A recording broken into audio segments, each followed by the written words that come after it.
వసంత కానీ కమలమ్మ కానీ ఇంటికి వచ్చి దీపం వెలిగితామన్నా అంటే సరే అమ్మ ఓకే అని మా సార్ చెప్పాడు.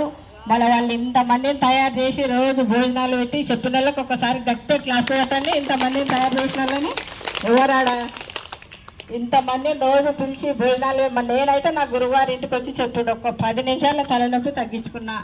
గర్భసంచి ఆపరేషన్ తీయాలన్నారు, తీయలేదు. మంచిగా ధ్యానం 3 గంటలు చేసి తగ్గించుకున్నాను నేను.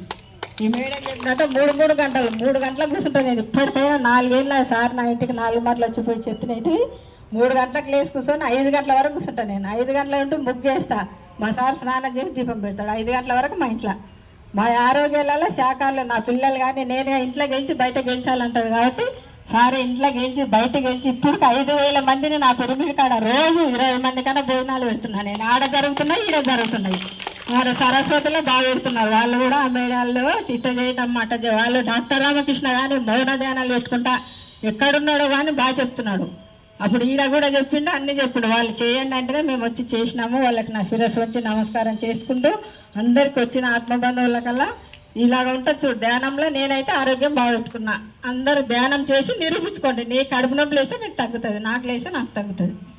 పిరమిడ్ పాట ఆడుతుంటే పిరమిడిలో నా ధ్యానము చెయ్యాలి, విశ్వశక్తిని అందరూ ఎంతో